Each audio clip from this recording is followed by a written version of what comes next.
Meet the new Nissan Ariya.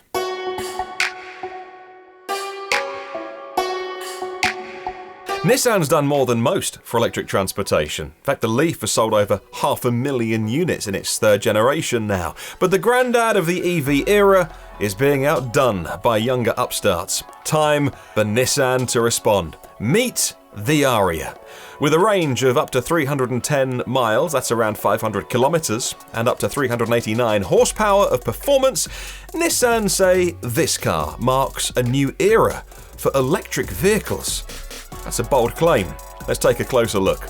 Welcome to All You Need to Know from the Vox Network. My name is Martin Lee. Let's look at the Ariya then.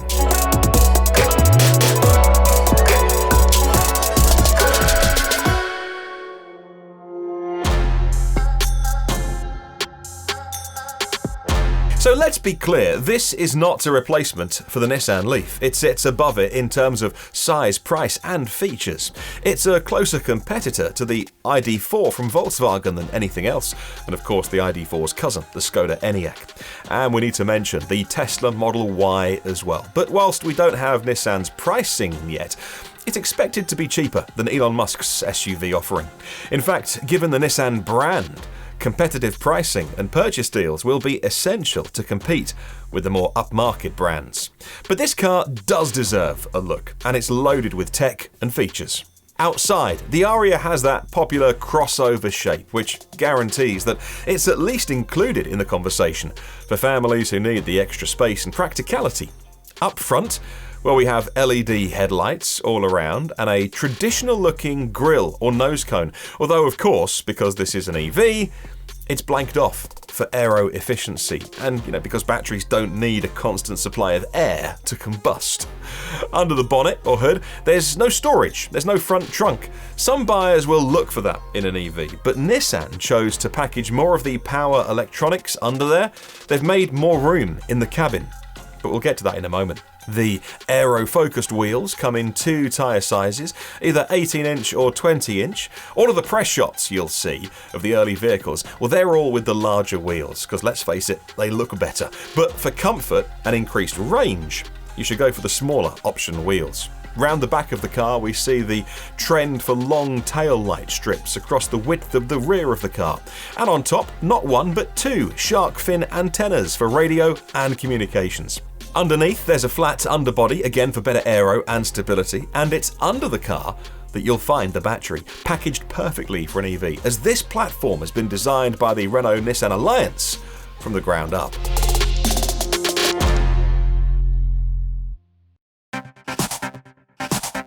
Unlike the Leaf, the battery will be properly looked after in all temperature conditions. So that means liquid active thermal management, and it ensures you can drive the Ariya on the hottest of days for hundreds of miles, and it should still keep itself cool.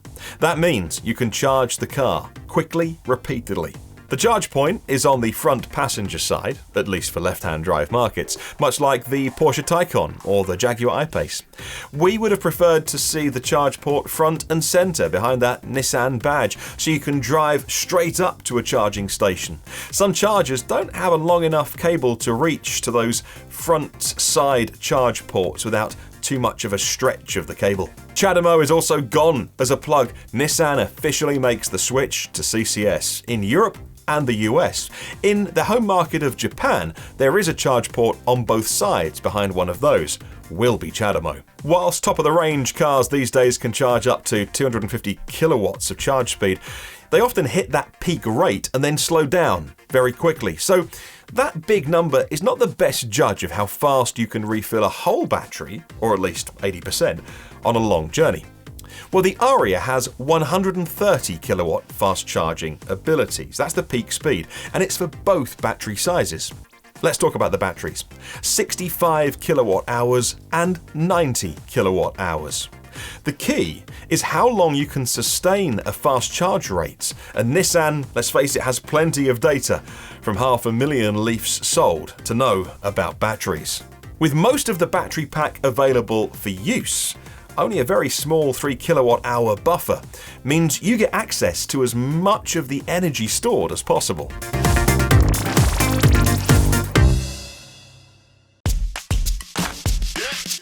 The Ariya will be front-wheel drive or all-wheel drive. All-wheel drive configurations lose a little cargo capacity in the rear. They come with Nissan's e-Force technology. The all-wheel drive versions also get snow mode. So we know the battery pack sizes, but what performance do they both deliver? Well, the smaller battery pack size will go 0 to 62 miles an hour, that's 0 to 100 kilometers an hour, in 7.5 seconds. The all-wheel drive big battery performance version takes that dash down to 5.1 seconds. That's quicker than some Porsches. Let's head inside. Early test drives noted the open cabin space with no central tunnel, much like the BMW i3. Physical switches and physical buttons have made way for soft-touch flat surfaces. They'll give your finger a slight vibration when pressed. It's called haptic feedback. It gives the interior, we think, a very clean and simple design. For passenger comfort, there are heated seats all round, with user-selectable heat from the rear seats, much like the Jaguar I-Pace. With rear air vents and rear USB-A and USB-C sockets, if these cars ever get used for taxi or ride-hailing services, they should have some happy passengers in the back. Up front, both seats are heated and electrically adjustable with 2 memory options. There's wireless Apple CarPlay and Android Auto, and of course wireless phone charging. E-pedal is here as well, just like the Nissan Leaf for true one-pedal driving. There's also a full-color head-up display to keep your eyes on the road. There are 2 screens, both the same size. The driver information is behind the wheel, a 12.3-inch screen, and the same again, 12.3-inch touchscreen for the infotainment display, which is slightly forward and angled towards the driver. And we like to see this, as some recent EVs, like the Honda E, the Mercedes-Benz EQC, with very large wide screens, can be a bit of a reach for the driver to get to that far corner. The Ariya will come with built-in 4G connectivity, and new features will arrive over the air. So, on to safety. The safety components are all included in every car, from the cheapest base model upwards. That includes ultrasonic sensors all around, long-range radar, 3 cameras pointing forwards and 1 pointing back, automatic emergency braking, lane departure warning, and ProPilot Assist 2.0. So automatic lane changes on the highway, instigated by a small force applied to the steering wheel by the driver. 2 forms of driver monitoring will ensure you're paying attention. There's eye-tracking technology with cameras aimed back into the cabin, and a torque sensor in the wheel to ensure that you're paying attention. So, what do you think of the Nissan Ariya? Let's keep the conversation going in the comments below. We'd love to hear from you. How does it compare to the other cars in this segment? Let us know. If you enjoyed this video, please give us a thumbs up and subscribe to the channel and hit the bell so you never miss a show.